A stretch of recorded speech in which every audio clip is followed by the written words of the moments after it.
শেষ পর্যন্ত দেখার অনুরোধ রইল। প্রিয় ভিউয়ার্স,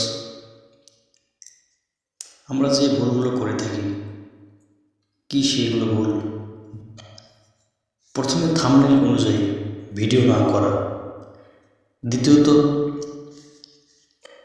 অপ্রয়োজনীয়, অপ্রাসঙ্গিক এবং লম্বা ভিডিও করার কারণে, 3 নম্বর দর্শকদের বারবার সাবস্ক্রাইব করুন, লাইক করুন, কমেন্ট করুন, এই কথাগুলো বারংবার বলা। প্রিয় ভিউয়ার্স, ভিডিওতে এই ভুল বিষয়গুলো অবশ্যই লক্ষ্য রাখতে হবে। এগুলো বিষয় যদি আমরা লক্ষ্য করে ভিডিও আপলোড করি, ভিডিও কন্টেন্টগুলো তৈরি করি, সব মানুষের উপকারার্থে করলে আমরা সফল হতে পারবো ইনশাআল্লাহ।